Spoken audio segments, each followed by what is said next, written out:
Hello, how are you? Today we have Nelson Jordan with us. He is a freelance content strategist and copywriter for e-commerce and SaaS companies. He has helped more than 80 brands grow using digital marketing strategies and has worked from a bootstrap company to VC funded startups, to SMEs and to global companies also. Today we are lucky that he is here to share his journey with us, and we are going to talk about content marketing strategies for SaaS companies. Hi Nelson, thanks a lot for doing this with us. No problem at all, Sahil. Thank you for having me. So before we jump into the format where I ask you questions about the topic that we have today. How was your journey? So were you into content from the beginning, or is it an evolution of some kind? Because most of the marketers who are on this podcast have seen a lot of transition in their journey. So how was your journey? Sure, I'm not a buck trend. It was very much an evolution as well. I started off, actually doing a master's in marketing because I really struggled to even get into this. So after that, I went to work in-house for Hitachi, then went to work at an agency for 4 years. And in that agency, I did kind of everything under the sun. When it comes to digital marketing, I started off in paid social media, working with B2B companies. So you're talking about like heavy manufacturing and engineering companies. So companies like Bosch Rexroth and Erics and Mazak. And then moved into B2C. So that's serving customers directly. So yeah, quite a lot of, different experience there straight from the beginning. I've involved in a lot of new business, managing paid traffic campaigns. So Facebook, Instagram, LinkedIn, Twitter, combined kind of with then and the experience since then, I've spent up to kind of $150,000 to $200,000 a month managing those campaigns. So not like the hugest level you can get to, but like a fairly significant level. Then I moved into PPC and SEO just because the opportunities opened up in the agency, and those gave me like a lot of great learning points. I learned how to write different types of copy. I learned how to understand customer intent and keyword analysis and all of those great things. And then actually moved into conversion rate optimization. So less about the actual kind of A/B split testing, but more about understanding usability, customer experience and customer journeys, but still like a really kind of fascinating time for me. I then moved to Spain with my wife, who was my girlfriend at the time. We wanted a change of lifestyle, so we moved to Valencia. My agency were just fantastic, and they let me move abroad and still work for them. And all I did was kind of commute once a month, try and cram all of my meetings into like this intense 2 or 3 day period, and then fly back out again, which worked for me for a little while. But after about a year, I got tired of the traveling. I wanted to spend more time kind of enjoying the sun, the tapas, the lifestyle. So I took the decision to move into a freelance role.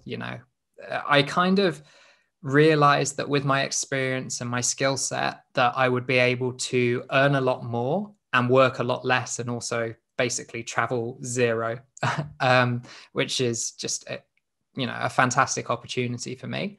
So I started off freelancing with paid traffic acquisition because I knew some people at the time that were interested. It wasn't really a conscious choice for me to go down that route. But I opened kind of a small agency called the E-commerce Profits, which started with just me. Now we have 3 or 4 freelancers that all work and handle the day-to-day of that. So that's just paid traffic acquisition for e-commerce based companies. So that's largely Facebook and Instagram paid advertising campaigns. But I've organized it in such a way that I really only have to spend 2 or 3 hours working on that in the whole month. So actually the majority of my time is spent kind of doing freelance content strategy for SaaS companies, for e-com companies. So yeah, that's a super brief overview. I'm sure you've got tons of questions about the experience, so I'll let you chime in. Yeah. So number one question, which I think a lot of agencies are also hearing us right now. And how was your experience working in an agency? Because as you said, you did everything under the sun. And is that something which is, I think, I have seen around in agencies, that people do a lot of work and they do multiple things. Uh, uh, Different regions have different norms, but this is a common thing which I have heard and seen across the agencies. Uh, is there is there a mindset which is required to work in agency, or how is it? If you can just brief us about your experience in the agency. Sure. So I mean, like it's probably not right to talk about agencies just as a whole like that, because they differ so much in size and scope and their objectives and you know what their actual specialisms are. So there are a few different ones. Like even within digital marketing, you have kind of generic agencies that take on lots of different projects, lots of different industries. And they really aren't necessarily geared at getting to a certain level. There may be like they have between 2 and 10 or 15 kind of different employees normally, and they'll all do like a little bit of everything. Some agencies have specific divisions. So within our agency, we had like a digital kind of division that was, to be honest, mainly social media. And also a PR division. And then within those, they'd split them into B2B and B2C. So those individuals were specialists, but the agency as a whole did multiple things, versus sometimes you have an agency where you don't really have specialists. Everyone does a bit of everything, and they've got different pros and cons, right? I feel like if you're trying to scale an agency, then being good at one specific thing is the way to go. It's easier to sell for people to understand what you do, and it's easier to recruit and get specific clients. So there's like lots of differences there in terms of like what an agency is like for people that are kind of coming from outside that world, or perhaps like they're an in-house marketer, or perhaps they're a freelancer. So like an agency for me is probably like the path that I would take to accelerate your career the quickest. So the sheer variety of clients that you work with and different problems you encounter, different stakeholders, different kind of ways of managing projects and things as well. Like I can't think of anything faster to increase your skill set, to be quite honest with you. Like within my 4 years at the agency, because I worked on like lots of different projects, I had retained clients, but also projects.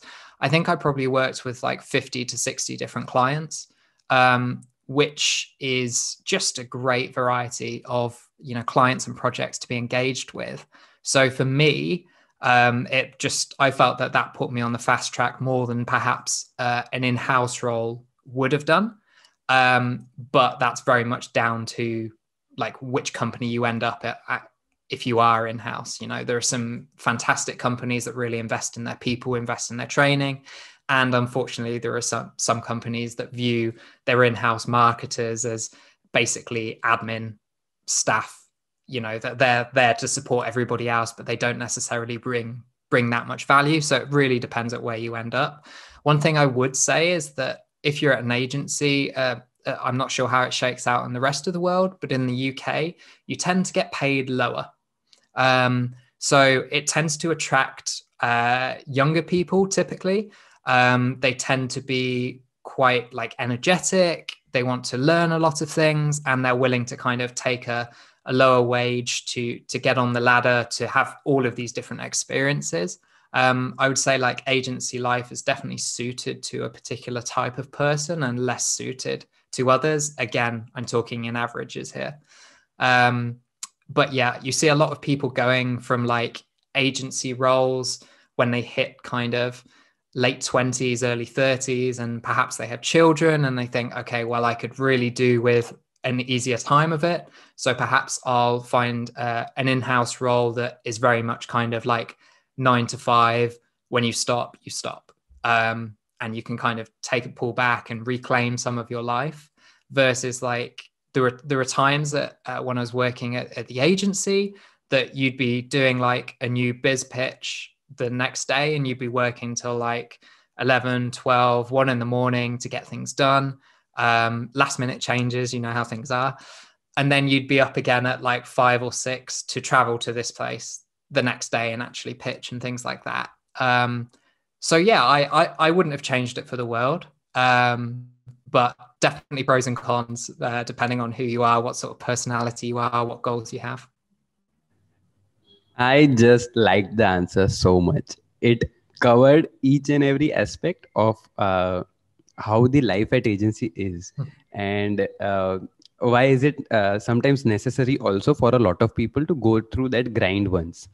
Because as you said, working with 50 clients, it is not possible in a way for a person who is trying to become a specialist as somebody at something, to work with 50 different businesses. In a way, if you're working with 50 clients, at least you have 10 or 15 different business models that you are trying to see and trying to understand what they are selling, and what is their acquisition channels, and though a lot of things which people understand in those days when they are working at agencies. And that, I think, is a foundation for a lot of people. As you said, that it helps you when you are in your late 20s, where you go for a specific role. Suppose you are currently in a very specific role, that you strategize content for e-commerce players, and you strategize content for SaaS players. And it is, I think, very much necessary. And as a lot of people say, for engineering also, 4 years of engineering helps you discover what you want to do. I think if 4 years of agency life, it will always help you discover what you want to do for rest of your life continuously. So Yeah, is I that definitely correct? learned that there were like some businesses that I really enjoyed working with. Yeah. I know we're going to talk about the differences between e-commerce and SaaS later. Yes. So that's going to be interesting as well. But yeah, you're right. Like you get to see all these different business models. You get to understand like different business priorities. You get to manage like lots of different stakeholders. And you get to see kind of like what works and what doesn't. It's almost like you get to step into the shoes of like a business or a management consultant for a little while, see, you know, the similarities between each businesses, but also the differences too. True. And it is very much necessary for young people in a way. So I look a bit young, but I'm not. I'm also 28. So for somebody who is just starting in their career and wants to get into marketing, it is very important to understand the business models and why somebody is saying that. So if they want to concentrate on a particular channel, so why are they pushy for that particular channel, or why do they feel that their audience is at this platform, or maybe they go offline, or maybe they go online, or they are trying to do some events, and they are trying to pitch at a remote location in village area, or those kind of things. It's very important. I think this point was very much necessary. So coming to the point that we wanted to discuss, and content. So what according to you is content uh, in general, and what is the importance of having a good content? I like that because you've gone like purposely broad with the question, because I think it's quite important with content, because a lot of people have this specific idea of what it is, and that idea, to in my mind at least, is several decades old.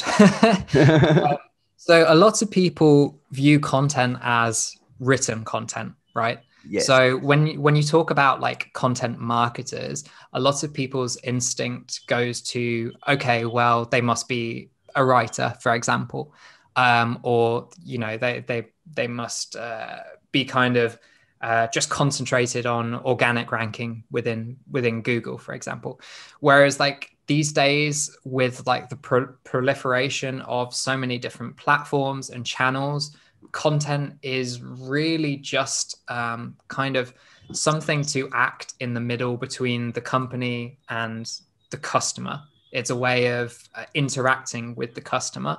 So you can have content for social media, you can have visual content like YouTube clips, or presentation type content like SlideShare, or audio content like podcasts. So you've got all of these different things that that these days I think should form the bedrock of like the tactics that you use, the channels that you use.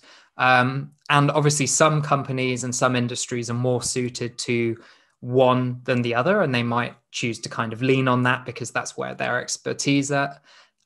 Whereas a different company might go a completely different way. So me, I kind of view my role as more than just kind of telling people what should be written or indeed writing it myself. It's very much this is what your product or your service does. These are who your customers or your audience is. What do we do to kind of create something to, I don't know, kind of attach the two, or to act as this kind of go-between, something that will carry your message. And so, yeah, that could involve a whole kind of plethora of different tactics, right? And different channels and different kind of pieces of content. So these days I'm kind of focused on creating content that does a few different things, because a lot of my business, it comes from SaaS. So actually, when we talk about the specific type of content that does well there or that is necessary, organic content that ranks in Google is actually very, very important. And the reason, because it's the cost per acquisition for paid traffic channels for SaaS software is very, very expensive, and it's only increasing as we go. Every single year, it gets harder and harder. The margins get thinner and thinner because you're paying more to Google for PPC ads, right? You're paying more to Facebook in terms of your CPAs. So what I found is that the higher that those CPAs get, the more attractive organic ranking looks, because you're just paying to create one piece of content, and we're talking about written content for now. And instead of you paying an average of, I don't know, like if some of the cost per clicks for SaaS terms are like 15, 20, even up to like $45, right? Per click, this isn't for a conversion. So if you want 10 people to click on it and it's like $15, you're paying $150 just to get 10 people to see that content. Wouldn't it be a better idea, and lots of times it is, to create content that ranks organically for those same terms, and you've just wiped out $150 just for 10 customers? If you want, to get decent number of conversions, you need hundreds and thousands and tens of thousands of visitors. And as soon as you start spending that sort of money, like not a lot of people have that, not even like VC funded SaaS companies will burn through that within 12, 18 months. So a lot of SaaS founders, I think what you pointed out was they don't see value in the long term for that thing. So sometimes they are like, okay, if it is $15 per click, I will do that. But they don't see that every time they want a click, they will have to pay that $15. So it is not just for one time that you are paying it, you are paying it for each click. And if you try to work on the organic side, maybe in 3 months or 4 months down the line, that will become a free thing. And you will have to invest $150 or maybe $200 just once for writing a good piece of content and then doing a lot of SEO over it in that way. So one definition which you said for content was, I think, it's a medium between a company and its customer. So whatever comes in between is a piece of content at the end of the day. And a definition or something which people don't understand is content is not just written content. A lot of YouTube creators now say they are content creators. A lot of people who are on TikTok or Instagram influencers now are writing they are content creators in those ways. So be it reels, or for companies, how to create reels or how to create more information in reels is also one kind of piece of content which they can push. So very rightly said on those parts. So one question which we discussed that is important is, how is content different for an e-commerce company to a SaaS based company? So what are the differences in those kind of content pieces? Mhm. So the probably the most important thing to understand about the differences and why they occur is actually not about the content itself and what format those take. It's going back to what we said at the beginning. It's about the difference in business models. So typically, SaaS companies have a much larger customer lifetime value than an e-commerce company. Now, that's not always true. I'm just very much talking in averages here, but it's because it's very, very useful. But if you've got a SaaS company who has like an enterprise offering, then you might be talking like $500 to $2,000 a month per customer. And they might stay with you for 3 years. So if you call that like $1,000 a month, let's just say, because my maths isn't the best part of me, so that you're then 12 months, that's 12 grand times 3 years. Okay, so that's 36 grand that this customer is worth for them. So if you create a piece of content that is just able to give them one customer that's an enterprise customer and looks like that, then you're actually bringing in $36,000 of value, right? So it would make sense to make that content really, really good, to invest a lot of time in it, to hire experts to create that, to spend time interviewing people, creating different rich media videos, podcasts on that subject, whatever. If you then look at how that shakes out versus an e-commerce company, and sure, like there are e-commerce companies that might sell like furniture or something like that, which is more expensive. But take fashion, for example. You might have kind of like a fast fashion store that their average like order value is, I don't know, maybe like $70, $80 or something like that. And they might stay with them for a little while, and then they churn. But their lifetime value might be $200, $250 or something like that. That's a very, very different prospect. Now what you have to be doing is, okay, you can't create like bespoke content that's going to just suit a couple of companies, for example, a couple of customers. You have to like change the way you think and start talking about volume. So how do you create the sort of content that's going to appeal to the most or the highest number of people within that set audience that you're talking about? And you can still niche down, for example, like if you're a fashion brand catering to people that skate, for example, skateboarders. So that's still like a huge market because of the internet. It's an absolutely massive market still. So I'm not saying that you just have to create like top level content that applies to every human out there, but you have to think more kind of intelligently about how the unit economics actually impact your content creation, and in terms of like the strategy, but also like the tactics as well. It might, in the first case with the SaaS company, it might be really, really good if you can create a webinar that 5, 10, 15 people see. Okay. But in e-commerce, if you create a webinar that 15 people see, that's like an abject failure, right? And you probably wouldn't even choose a webinar as the first format because of the differences there.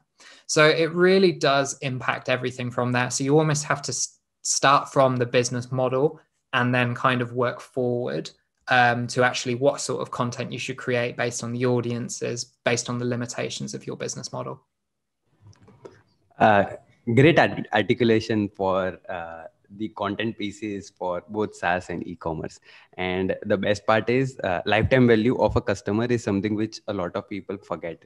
So when as an agency also they are trying to work with the companies, they don't see the lifetime value of a customer whenever they are trying to give ideas or bring people for doing something else.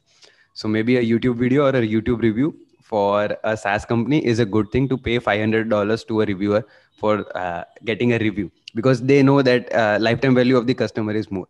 But if they start paying $500 to reviewers for doing review of the for e-commerce player, where $70-$80 is maybe a basket size and a cart size, and then $200-$300 is something which is the lifetime value, they might not get those output from that.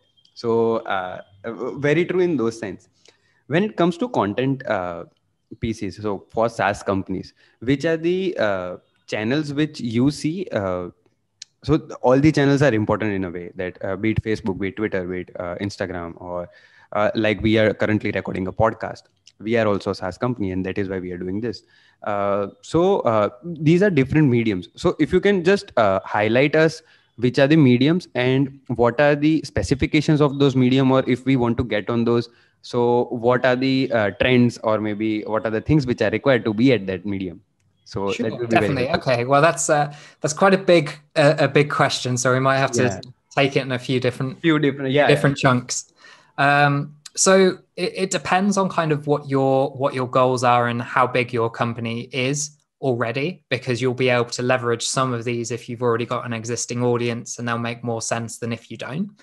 So with that caveat in place, so if we talk in terms of cold traffic, so you've got things like PPC has the benefit of you know, bringing in customers immediately. So if you're a SaaS company that certain people will be searching for certain terms, certain keywords, there, and particularly if you're a VC backed, so that's venture capital backed, you've been like outside investors have come in to say, okay, we're giving you this much money for this percentage of your business, then they have certain growth goals that you have to be very, very aggressive in hitting, even if you're not profitable.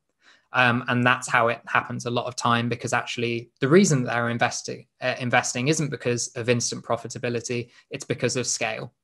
You need that money to hit that scale so that you can then make money. Versus you have like bootstrapped companies or SMEs where actually they want to grow, but the limit of their growth is going to be, okay, we want to grow, but we want to grow profitably. So that also impacts my answers as well. So yet another caveat there. But PPC is a great one for capturing search demand, because you don't need to invest all of this time upfront into creating like a great piece of content. Really what you can do is spend some time creating a decent landing page, and then building a PPC campaign to capitalize on that search. So the beauty of that is that whereas if you're getting something to rank, it might take a long time. So if you're a company that doesn't have a particularly high domain authority, and you're creating a piece of content, providing that content is actually like easy enough to rank for. If it's particularly hard, you might never rank for it. But if it's easy enough to rank for, you might take a month, 2 months, 3 months to start actually seeing some traffic come from it as it increases the rankings. Versus PPC, I could set up a campaign and it will be up and running in the next 2 hours. As soon as I finish it, and Google gets it out there. And these days they just review it through machines, so it doesn't even have to go through a human. So it's out there by the end of the day, basically. So you've got those sort of ways of attracting people. You have kind of these other half browsing, half search channels, because they mix kind of the intent there, like YouTube, for example. Sometimes people search for something particular that you can show up for, or sometimes people are just browsing and they go from one thing, and then YouTube, the algorithm suggests something. So if they think it's going to be relevant to them, then they'll suggest it. So you can create content for that. Podcasts as well is a good way of bringing new people. But you have to make sure that you're on the right podcasts in the first place, talking about the right thing. And then you kind of get into this whole rabbit hole of, well, should I start my own podcast? Should I feature on other people's? I think that's maybe a discussion for another time. You have like retargeting channels and like cold traffic channels. So Facebook kind of very much comes into them. Facebook is still, despite CPAs going through the roof, Facebook is still a massive player in the e-commerce world. You'll struggle to find many, particularly B2C e-commerce companies that don't at least make some use of Facebook, even if it's not their primary traffic driver. But for lots of companies, that's how they get their traffic. Like 80-90% of econ like maybe they get a large chunk from there. Then you've got other kind of social media channels that you might be using for different reasons. For SaaS in particular, for B2B SaaS, like Twitter is still a really good, really personal medium, whereas it's not so good for other industries at all. So like e-commerce, for example, Twitter, not particularly good, but SaaS is, yeah, they use that because like a lot of founders are on Twitter, a lot of tech users are on Twitter. So it's an easy way to kind of build that community there. So you've got all of these different routes. I suppose this year, my thinking has kind of shifted a little bit, and I'm kind of concentrating on media formats that can be turned into other media formats. So how do you leverage what you've already created? And you can do this in a couple of ways. You can choose a medium like what we're doing right now. We're recording over video, but we're recording a podcast. So in theory, you could use this as a podcast episode. You could use this as a full 45 minutes, an hour YouTube episode. You could break that YouTube episode up into 5 to 7, maybe 8 or 9 5 to 10 minute clips on specific topics based on my individual answers and release those as videos. You could also go through this and take out specific parts that you really like to use for social media. And there are so many great tools that allow you to do this. You've got like Descript, you've got Veed, that years ago you'd have had to pay like a video editor quite a lot of money to do all of these things because it would take them quite a lot of time.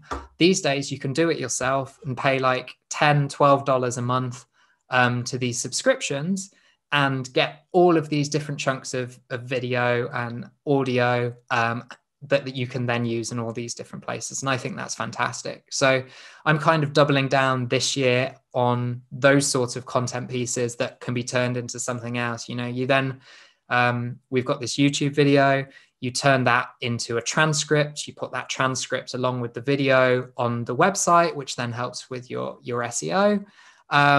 It kind of goes on and on. You could then turn this into a one-page insight that you put on your website that people can then download, so they don't have to go through the whole episode. They can get, you know, play-by-play in kind of sentences and things like that. You can turn this into a presentation on SlideShare.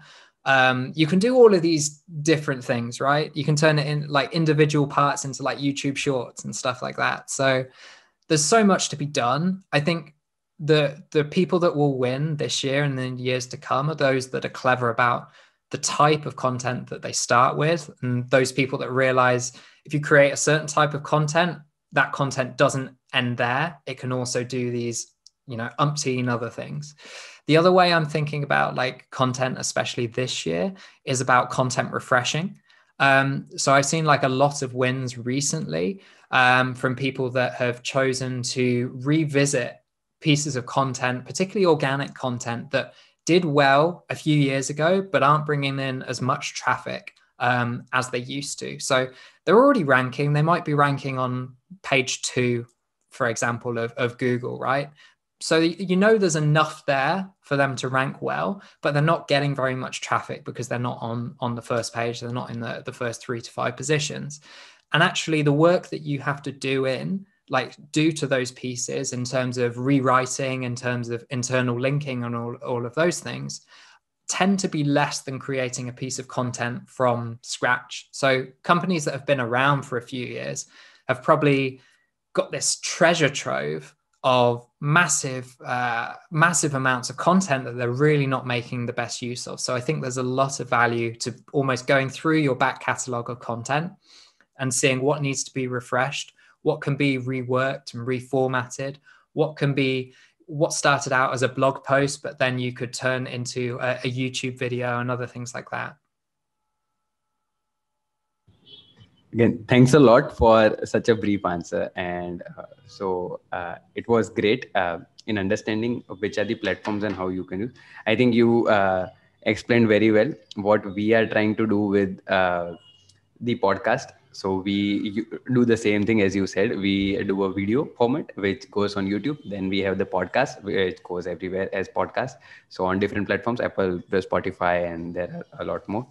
Then we transcribe it, and then we do a blog post which helps us in SEO and rest all the things. So We you guys are on it. Yeah, so we are already on it. So we do short form content which goes on LinkedIn and on Facebook just to get more views on the same.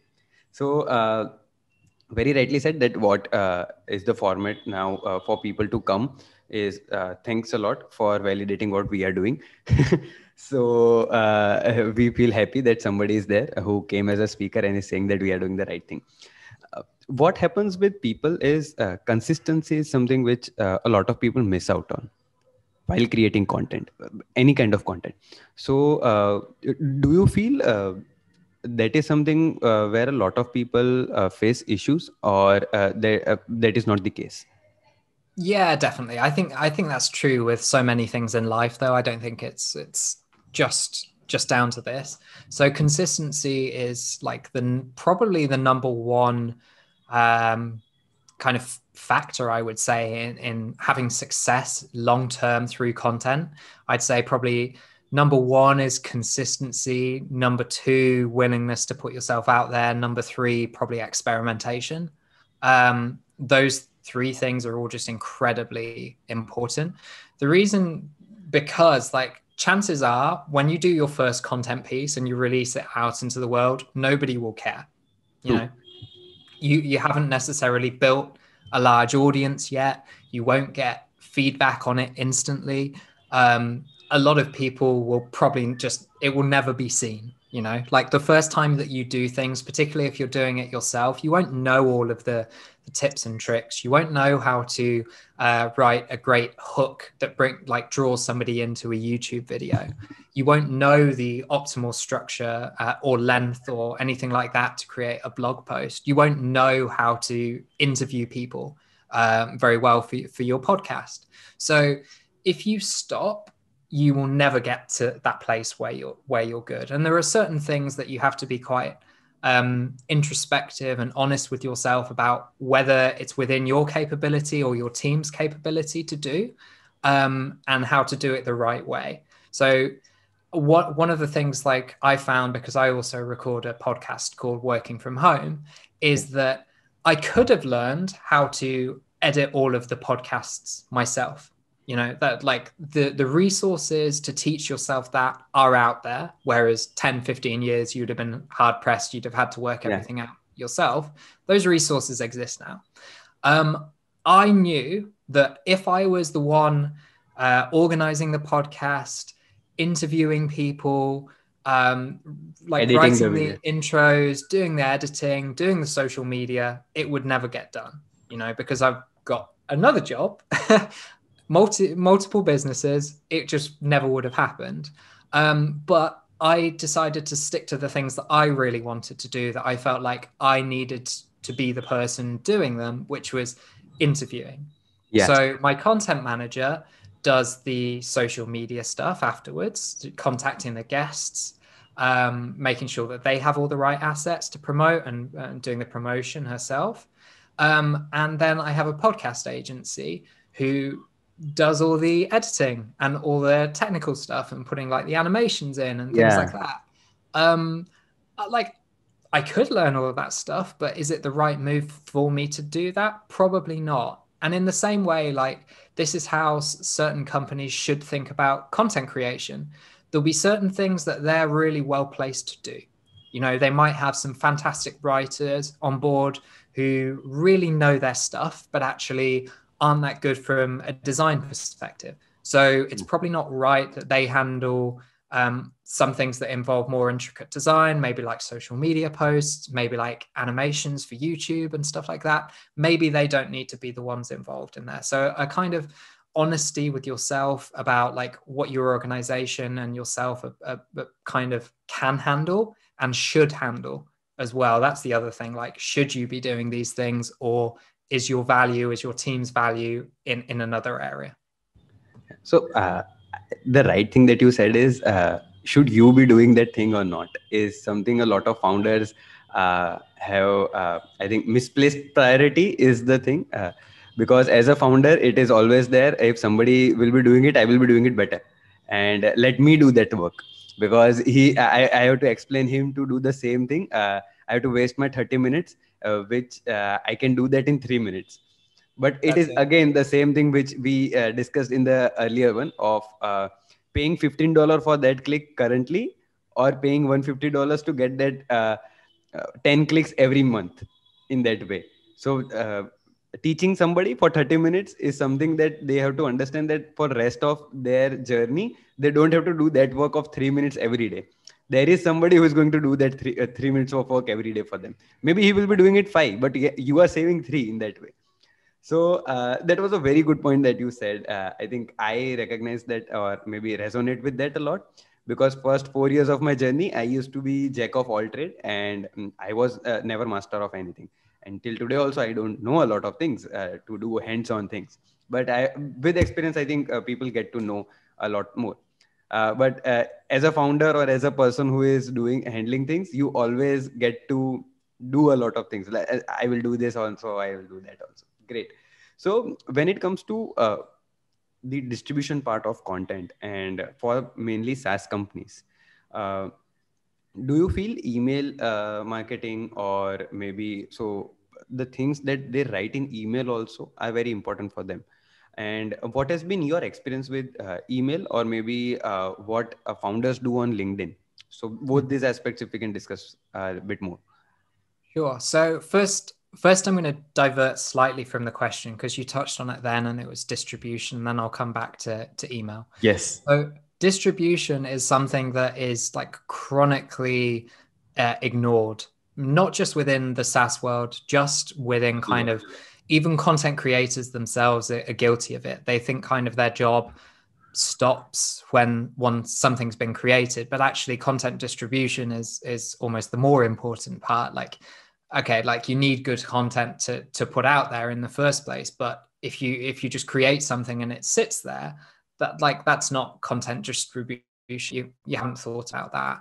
So the content distribution has to be thought of even before the article or the audio piece or the YouTube video or the TikTok video or whatever it is created. It's something that I think a lot of people are kind of missing. I think a lot of content marketing agencies are starting to cotton on a little bit now that they should actually offer this as part of their service, because if you leave it to the client after an agency, then the time that you've spent in investing into this great piece of content, whatever it is, actually isn't well spent because some element lets it down, like the distribution hasn't been done right or at all, or somebody has thought that their job of distribution ends after they've tweeted about it once or something like that, right? So that's kind of my thoughts on distribution at the moment. It needs way more emphasis from people. In terms of email specifically for SaaS companies tend to have a reasonable understanding of the importance of email because they understand things about retention, they understand about churn, they understand that depending on what sort of model you have, whether you have a self-serve or like a sales kind of led, demo led SaaS company, particularly for enterprise companies, they have like a lot of demos. They understand the need for email to act as like the constant form of like relationship interaction, relationship building, and email performs that job really, really well.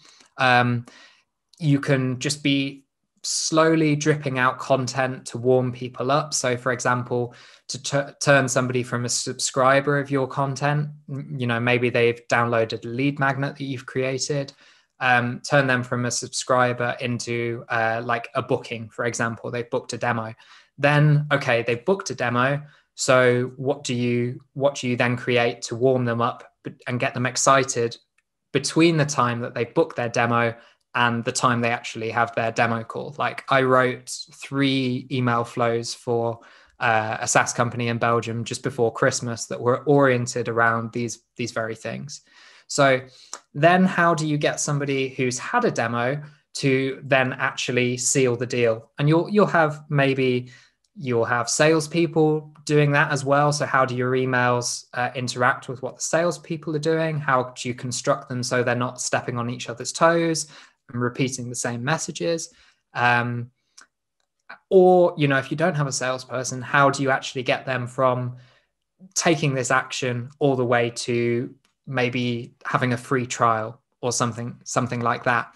Then once they've signed up, what are the emails that you can create to show them how to use your product, to illustrate like the 3 or the 5 best use cases that they're really going to get the most value for? How do you do behavior-based email flows, right? So perhaps you've noticed that on average, your best users use your product X amount a month, and you identify a small subsection of your users that aren't using it that much. Like, how do you analyze what they're doing and put email in place to get them to the level? How do you get people to upgrade through emails to increase both your monthly recurring revenue and your customer lifetime value? So there's all of these different parts that email can play. You have the email that you use for people who have already got your product, the email that you send to subscribers, your newsletters. So there's tons of different ways. And I think for email, people kind of panic because it's this thing that you have to do like all of the time. But if you set up like email flows, that takes up a lot of the work is then done for you. You think of these things once and then you get them out. And yeah, sure, you might come back in 3 months' time and revisit them to see, okay, well, actually, this one has a low open rate, so we need to change the subject line for that. This one has a really low click-through rate, or this flow would have been worked better than that. But that takes so much of your work off the plate.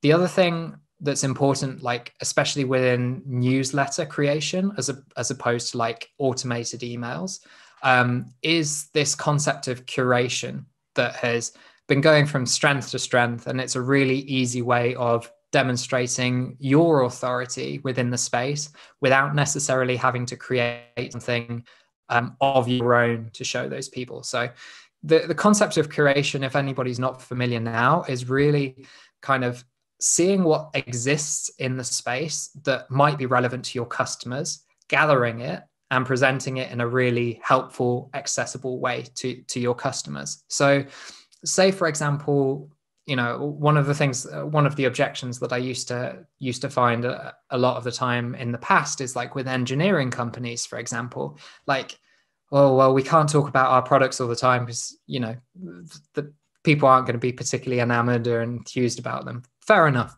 But maybe you could think bigger. Maybe you could identify like really exciting engineering projects that are happening right now. Or maybe like every month you could identify like cool engineering projects that have happened throughout time, like the building of the Eiffel Tower or something, whatever this might be. There are all these ways that you can actually use curation to almost outsource the job of content creation to these other fantastic people.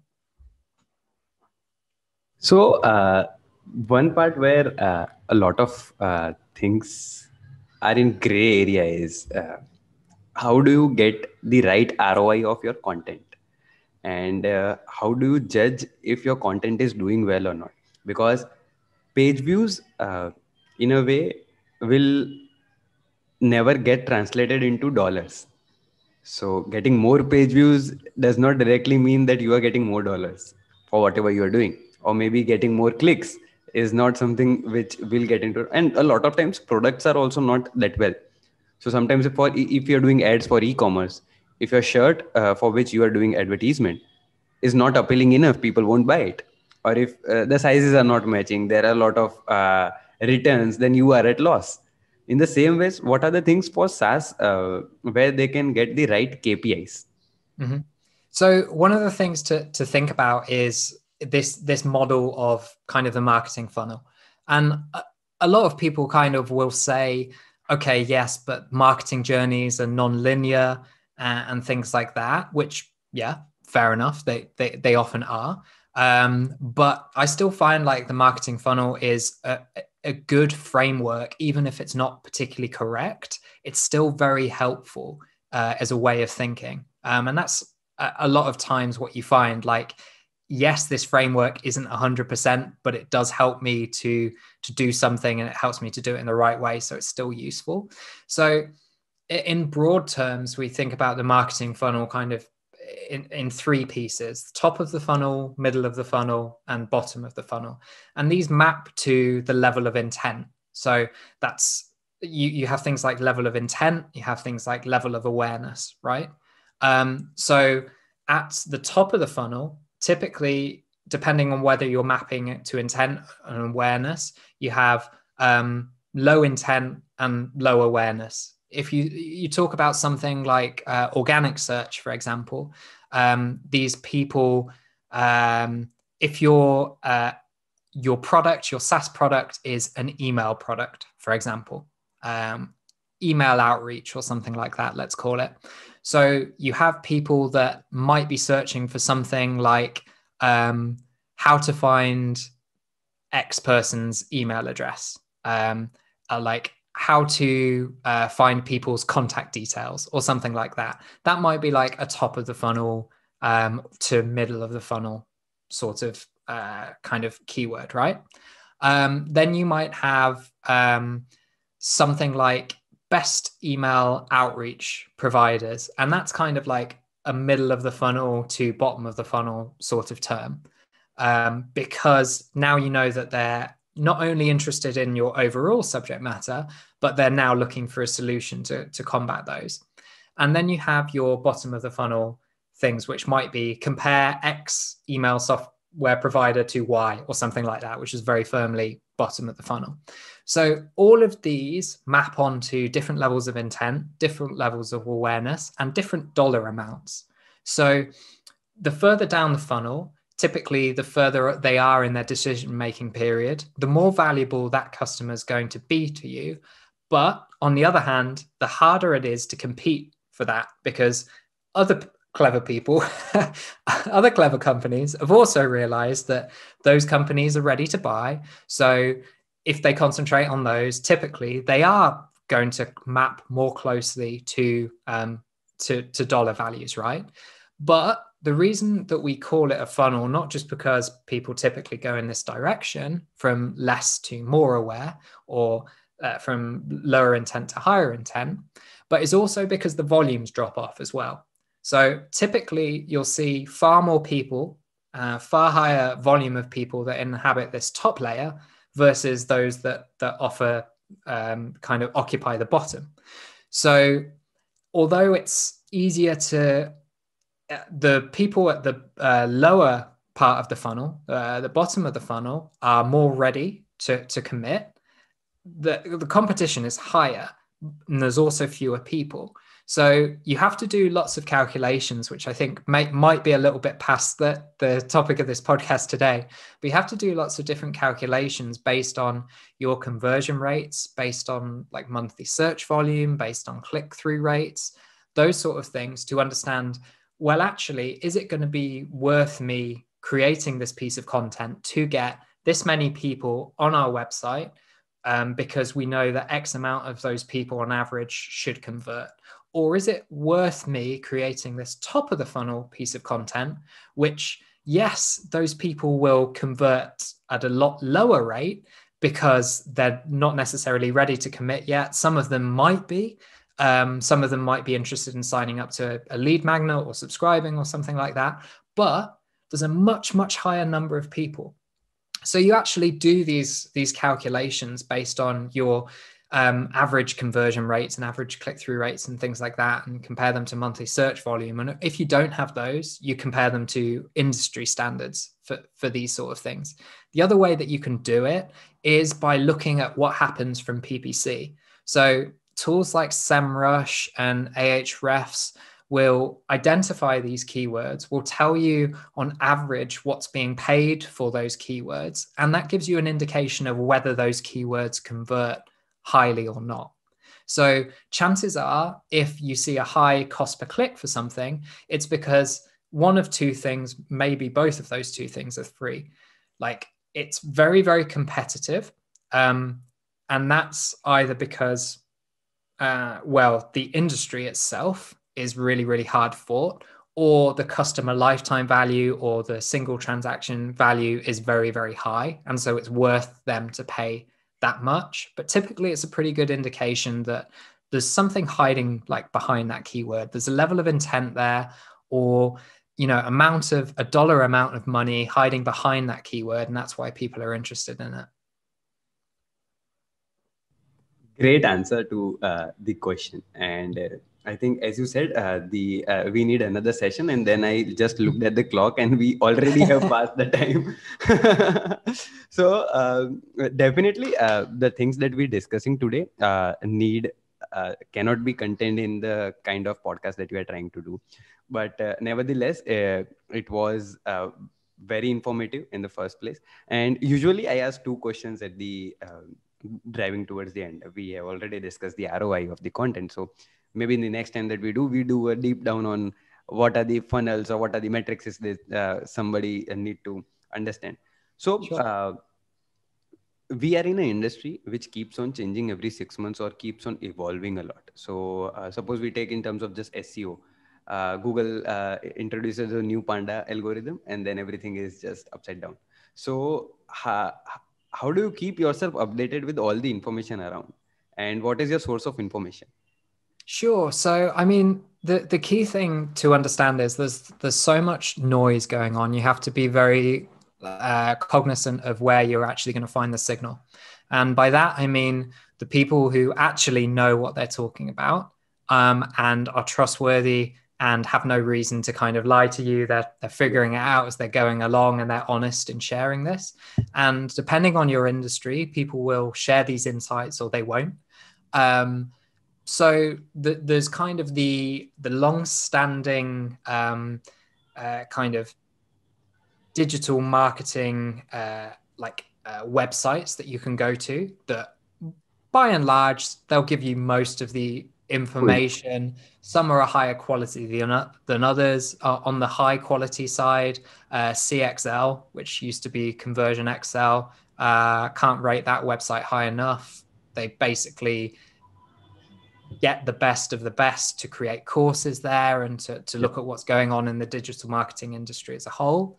So that's fantastic. Twitter is really, really good if you use it in the right way. Terrible if you use it in the wrong way. But follow the right people who you'll be able to find like list of kind of industry influencers. Again, follow the ones that seem to be basing their opinions on actual like experiments that they've run personally, clients that they've observed, things that they've actually tried out, versus those that hear just the newest, best topic that everyone's talking about. Those are the people that I very much try and ignore on purpose. Great.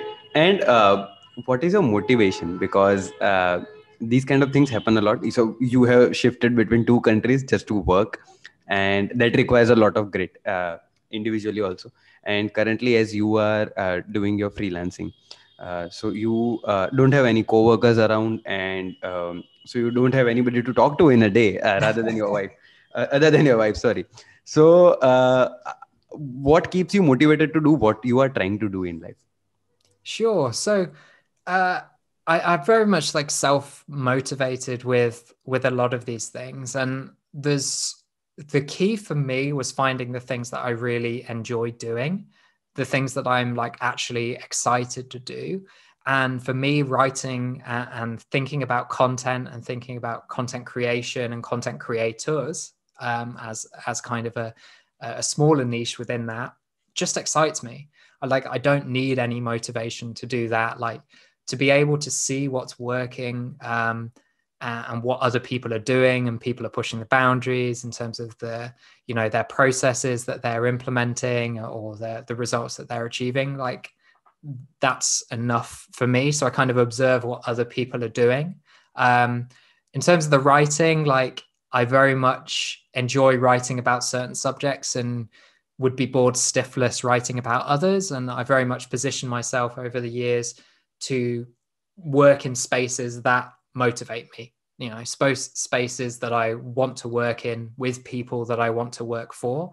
I'm very fortunate now to be in the position, which wasn't true, even a few years ago, where like I say no to more than 50%, maybe like 60, 70% of the people that even want to work with me, because they're either that they're not the right fit. I don't think they're going to benefit as much as they should do from what I'm doing based on where their company is right now, or they don't have the budgets, or, I just get the sense that I might not enjoy working with them. But it took me a while to get to that, like I've been freelancing for only a couple of years, but in total, I've been working in digital marketing for 10, 11 years now. And I definitely wouldn't have had that freedom if I'd tried to do this 6, 7 years ago, so kind of hard fought. And my other kind of motivation comes from talking with people like yourself, both on like guesting on other people's podcasts, a great way to make new friends, great way to hear kind of other people's perspective. It's just fantastic. Hosting the Working From Home podcast has been fantastic for me as well.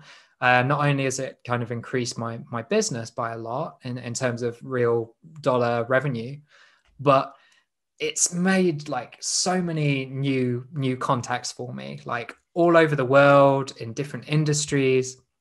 I've interviewed CEOs, I've interviewed founders, I've interviewed successful freelancers. I've interviewed people that now like refer work to me. It's been fantastic. So I think, podcasts all the way for like relationship building for sure.